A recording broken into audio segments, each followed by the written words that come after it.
Hello. Today I am Professor Rose, and on this wonderful winter solstice, I will be giving a lecture on the evening sky in astronomy. The magic of the starry heavens does not fail with the decline of the sun in winter, but, on the contrary, increases in power when the curtains of the night begin to close so early that by 6 o'clock the twilight is gone and the firmament has become a dome of jet ablaze with clusters of living gems. And when the snows arrive, mantling the hills with glistening ermine, the coruscating splendor of the sky seems to be redoubled. If I were to choose a time most suitable for interesting a novice in the beauties and wonders of uranography, I would select the winter, and I would lead my acolyte on a clear, frosty night when the landscape was glittering with crusted snow upon some eminence where the curve of the horizon was broken only by the leafless tops of a few trees through which the rising stars would flash like electric lamps. The accord between the stars and the seasons is never more evident than at such a time and in such a place, and the psychology of stars is then most strongly felt. When the earth is locked fast in the bonds of winter, the sparkling heavens seem most alive. I would have, if it were possible, a clump of dark pines or hemlocks near the place of observation, throwing their shadows on the snow, while Sirius, in all its wild beauty, blazed above them, and Aldebaran, Rigel, and Betelgeuse filled the vibrant air about them with jeweled lances of prismatic light.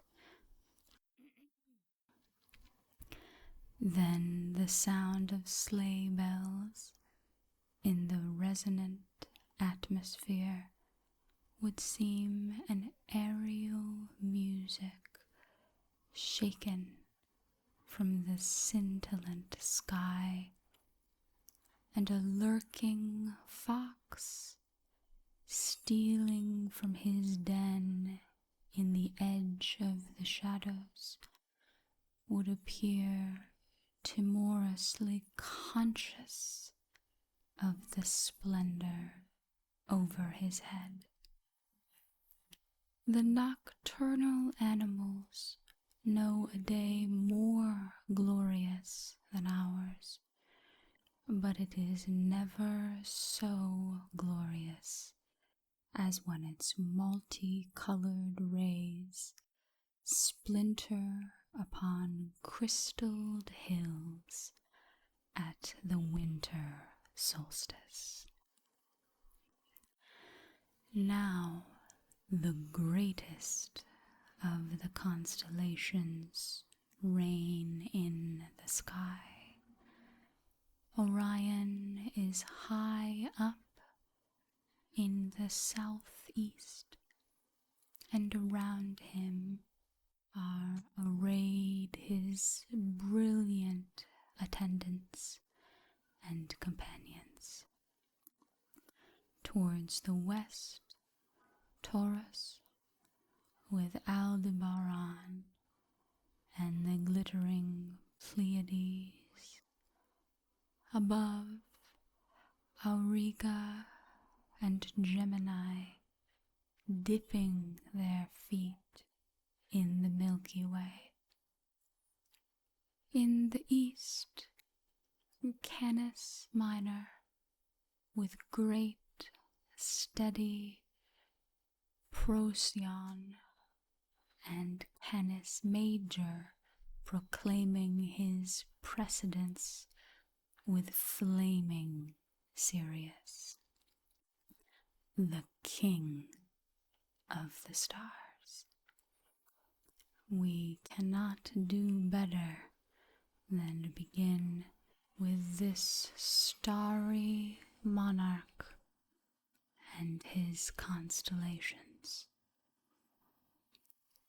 To me, Sirius will always remain associated with the memory of Christmas sleigh bells and the thrilling creak of runners on crisp, hard snow, for it was during a drive home from a Christmas tree in a country church that I first made the acquaintance of that imperial star. It seemed to me more brilliantly beautiful than any of the dazzling gifts that had hung so magically on the illuminated tree. Its splendor is unearthly, putting diamonds and sapphires to shame. How people can live and be happy without ever gazing at such an object surpasses this understanding of anyone who has once beheld and yielded to its charm. The splendors of Aladdin's cave are for children and fade in the light of advancing life, but these glories of the universe are for men and women and grow brighter with the years. The renown of Sirius is as ancient as the human race. There has never been a time or a people in which or by whom it was not worshipped, reverenced, and admired. To the builders of the Egyptian temples and pyramids, it was an object as familiar as the sun itself. Its name is usually regarded as being derived from Greek, the bright or shining one, but it is also thought that it may be connected with Osiris. The familiar title of the dog star comes from its association with the Dies Caniculare of the Romans. As the movable Egyptian year, says George Cornwell Lewis, was held to have originally begun at the heliacal rising of the dog star, which was contemporary with the ordinary commencement of the inundation of the Nile. This period was, by late writers, entitled the Canicular or Sothiac period, Sothis being the Egyptian name for the dog star. Norman Lockyer identifies Sirius with the goddess Isis or Hathor, who was personified by that star, and the temple of Isis at Dendera was, he avers, built to watch it. It has been pointed out times without number, he adds, that the inscriptions indicate that by far the most important astronomical event in Egyptian history was the rising of the star Sirius at this precise time. Sirius has sometimes been identified with the Mazzaroth of the Book of Job. The great star is worthy of all its fame, not only by its magnificent beauty, but by the revelations which modern science has afforded us concerning it. While not comparable in actual luminosity with Rigel, Canopus, or even Arcturus, it immensely outshines the best of them to our eyes because of its relative nearness.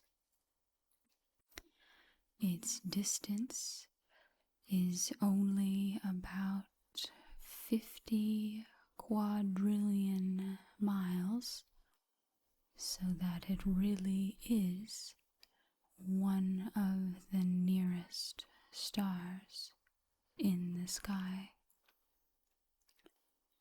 Light requires about 9 years to come to us from Sirius, outshining the sun at least 30 times. It is so bright, even at that distance, that a special rank has been given to it in stellar photometry. Formerly, all very bright stars were ranked as of the first magnitude, but greater exactness is now employed. The naked eye stars being divided among 8 magnitudes, running up from 6 up to -1. Thus, the faintest star visible to the naked eye is of magnitude 6. A star 2.51 times brighter is of magnitude 5. A star 2.51 times brighter than that is of magnitude 4, and so on up to magnitude 1. A star 2.51 times brighter than magnitude 1 is of magnitude 0, and one 2.51 times brighter than the 0 magnitude is of magnitude -1.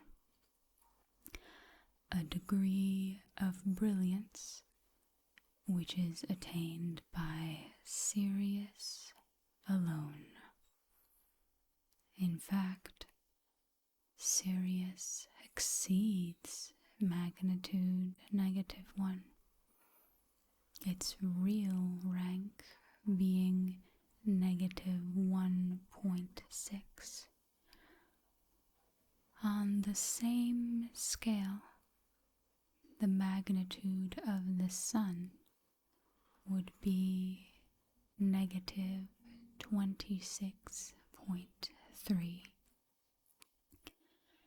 The standard first magnitude is usually taken as being represented by the star Altair, although that star is not exactly of that magnitude. As a ready rule, it may be said that each magnitude is 2.5 times brighter than the next below it, and difference of 6 magnitudes corresponds to an increase of 100 times in brilliance. Sirius is about 10 times as bright as Altair, while if seen from the same distance, Sirius would appear at least 30 times as bright as the Sun. At our actual distance, from both the light received from the Sun is to that received from Sirius in the ratio of about 7 billion to 1, while by no means the largest sun in the universe, Sirius is the in our part of space, and some indications have been detected that it may, to a certain extent, control the motion of the solar system. In other words, our sun and some of the stars nearer appear to form a group or family of which Sirius is probably the chief. Sirius is an intensely white star, but its whiteness is shot with a tint of blue or green. It has not the purity of light of Spica, owing also to its great brilliance. It twinkles incessantly, darting in an unsteady atmosphere rays of all the colors of the rainbow. The spectroscope shows that it is a sun at an earlier stage of development than ours. It is also a binary, a very massive companion, singularly faint for its size, revolves round it in a period of about 53 years. At present, the distance between these stars is more than 6 knots. The small star is more than half as massive as Sirius, but 10,000 times less brilliant. One would say a dying sun linked by gravitation with another in the heyday of its life and splendor. The constellation of Canis Major, of which Sirius is the leader, is very striking in outline when well above the horizon. Some 6 degrees west of Sirius is seen the second star of the constellation, Beta or Mersem, Arabic Al-Mersem, the announcer, a name which Edeler says originated in the fact that this star rises ahead of Sirius and thus appears to announce its coming. The remainder of the constellation should be viewed an hour or two later than that for which the chart is drawn, or a month later in the season when it is farther from the horizon. It represents the hind quarters of the imaginary dog.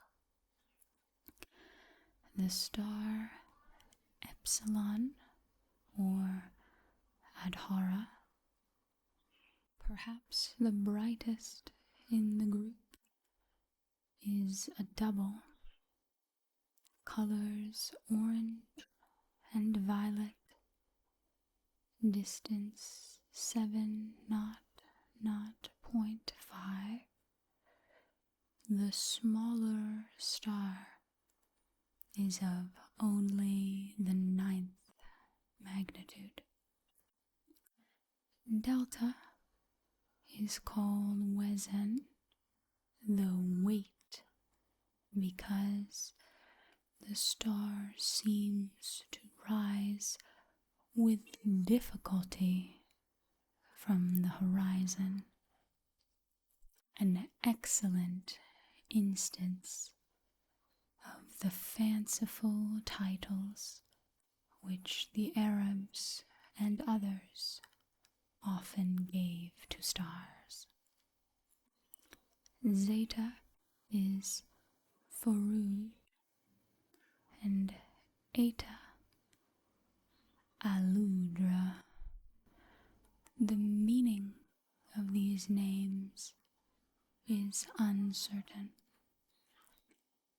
Allen says that the Arabs called Epsilon, Delta, Eta, and Omicron the virgins, but they had other names for them, suggested by fancied resemblances as they rose sparkling from the desert. From Canis Major, the eye rises to Orion, the most glorious of all constellations. Whoso keens not him in cloudless night, gleaming aloft, shall cast his eyes in vain to find a brighter sign in all the heavens. Brown, in his primitive constellations, undertakes to derive the name from the Akkadian Uruana, the light of heaven. Whatever its origin, it is certainly very ancient. For some thousands of years, it has been associated with a traditional giant who looms in the background of Greek mythology.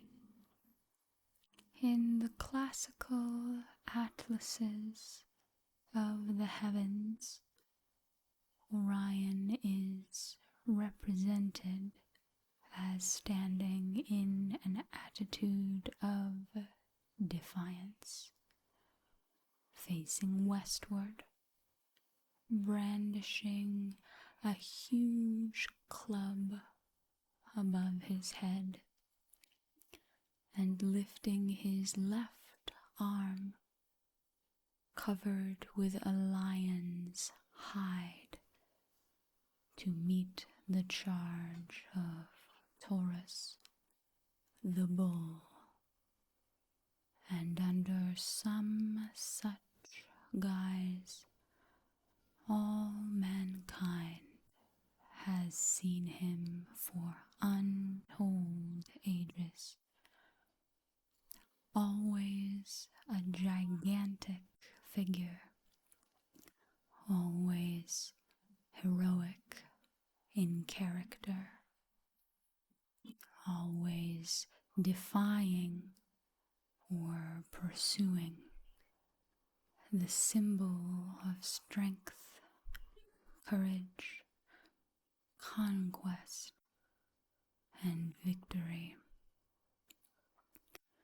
the same idea underlies every representation of this constellation, whether it be the mythical giant of the east, or Nimrod, or Joshua, or the armed king, or the warrior, or the hunter.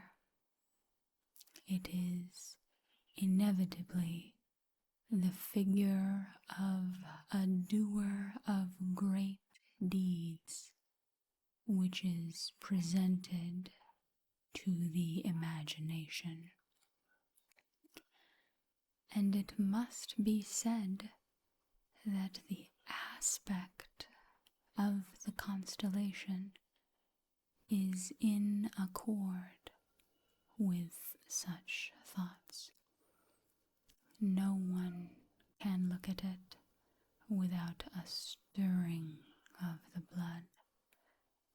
It has something of the effect of a great battle piece, and it is not surprising that they once endeavored in France to connect it with the name of Napoleon.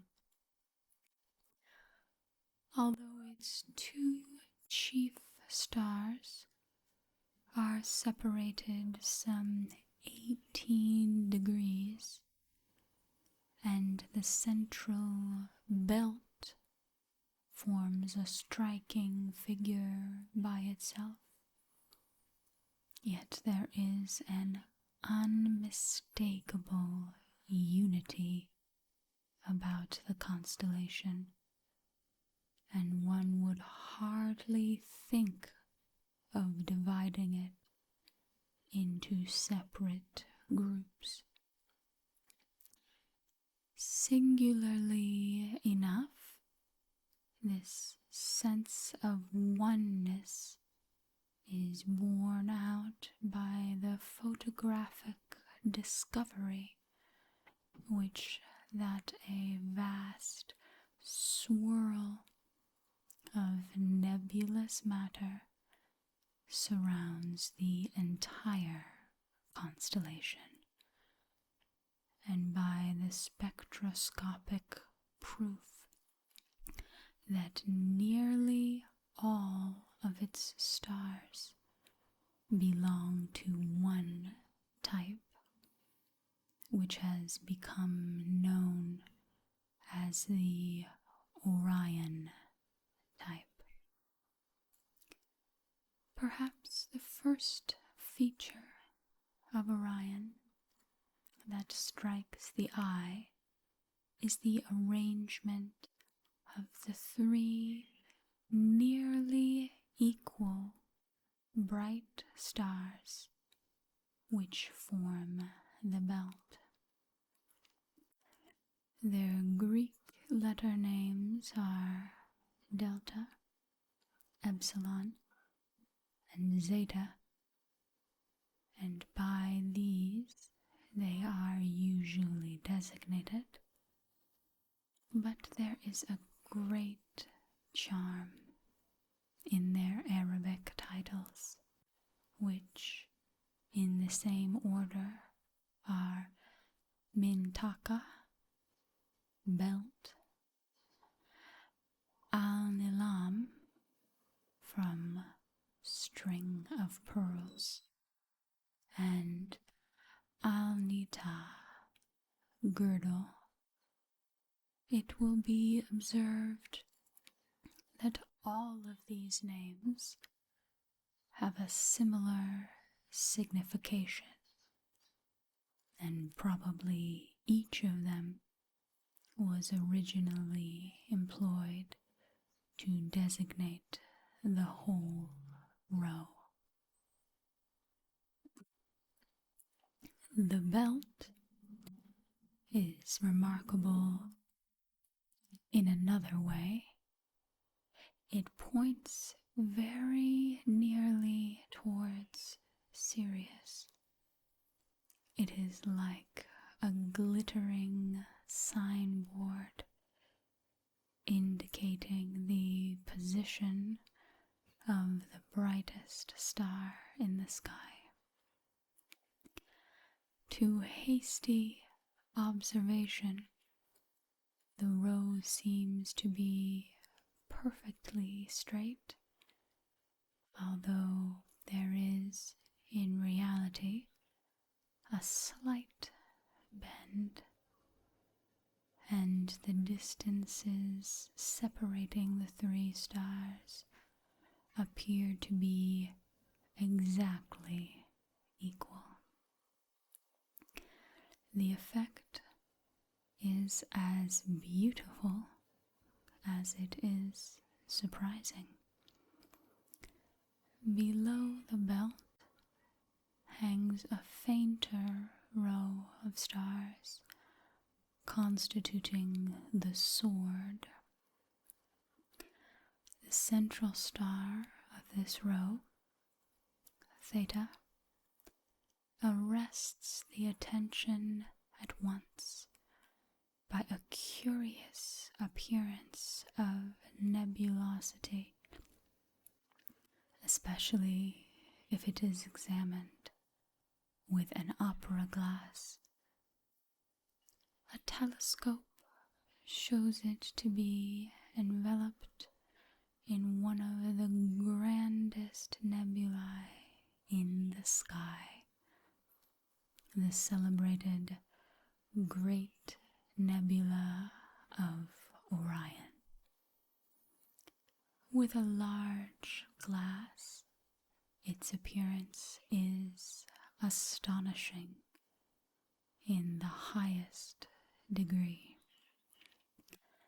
Instead of being elongated like the great nebula in Andromeda, it is about as broad as long, with no single center of condensation, but many curdled accumulations interspersed with partial gaps, and a great variety of curved lines of brighter nebulosity, suggesting the misty skeleton of some nondescript monster impact of phosphorescent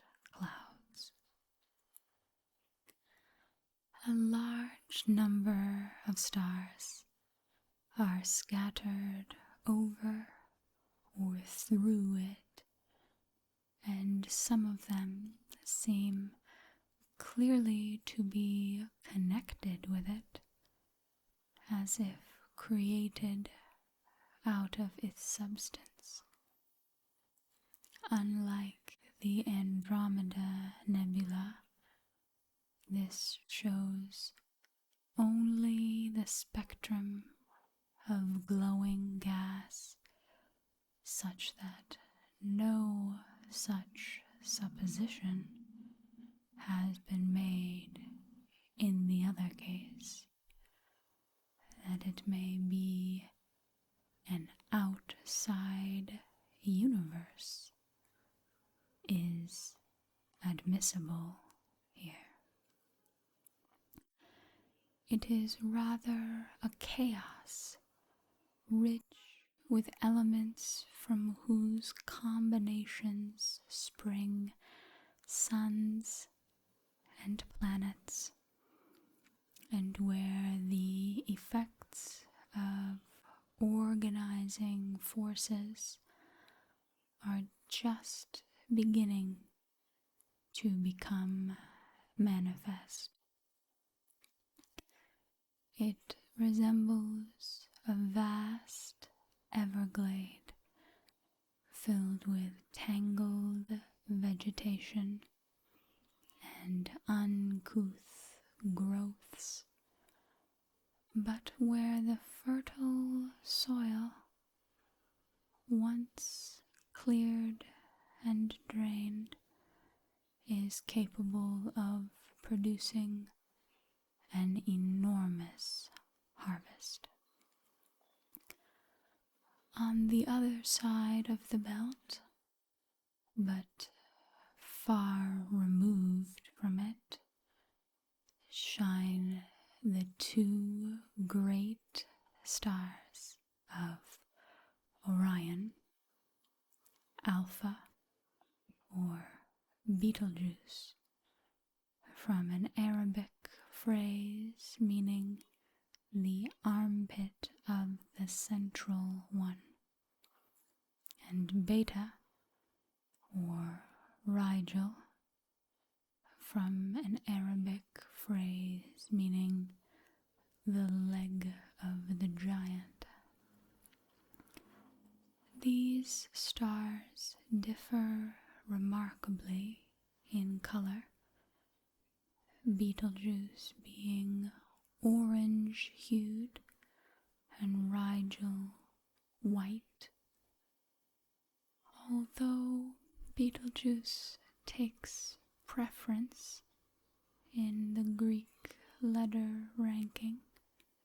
It is variable in brightness, sometimes exceeding Rigel in brilliance, and sometimes falling below it. The changes are uncertain in a long and as yet unascertained period. There is here an opportunity for an amateur to make valuable observations, but such observations must be continued over a considerable period of years. Both stars are of immense actual magnitude. Their distance is so great that no trustworthy estimate of their parallax has yet been made. Rigel was put by Newcomb in his XM class, to which we have several times referred.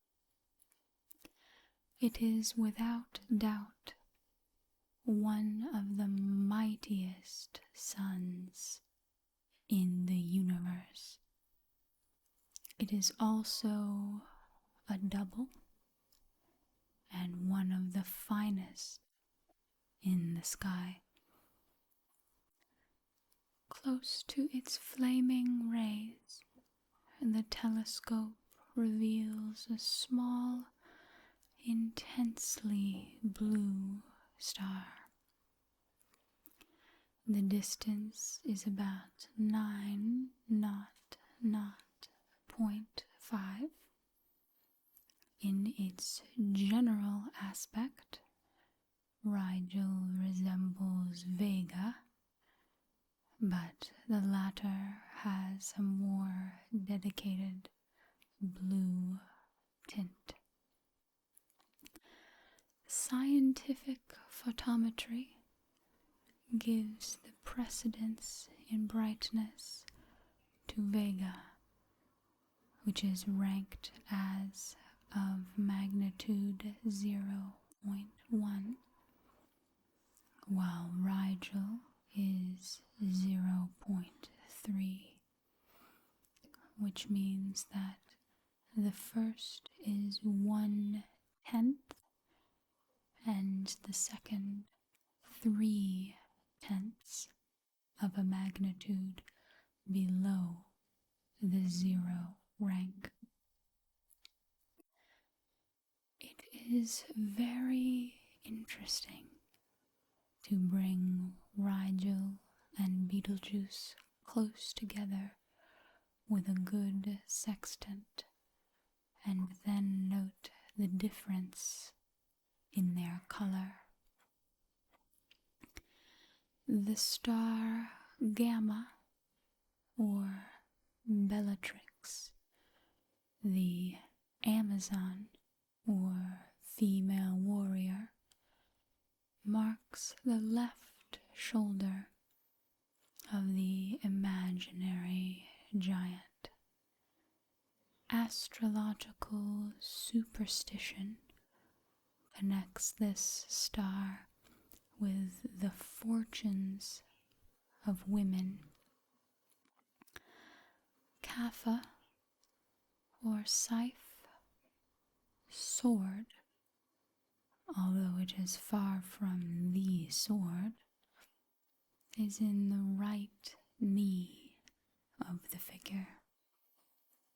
The head is marked by a little triangular group of stars, the chief of which is Lambda, a fine double yellow and purplish, distance 4.5. The lion's head, which Orion is represented as carrying on his left arm like a shield, is shown by a bending row of small stars, beginning with Pi and running upward between Bellatrix and Aldebaran in Taurus.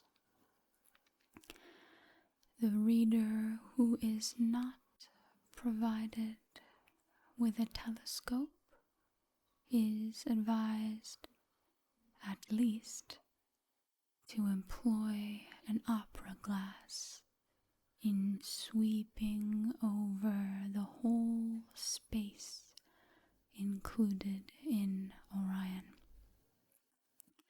It is a region superb in its beauty and splendor and grandeur. Around the belt, particularly, the sky is filled with sparkling multitudes, infinitely varied in size, color, and grouping. As already said, this part of the firmament contains an enormous spiral nebula, which, although it can only be seen in photographs, seems to manifest its presence to the eye by the significant arrangement of small stars in curving lines. A word should be added about the star Zeta, or Alnita, at the southeastern end of the belt.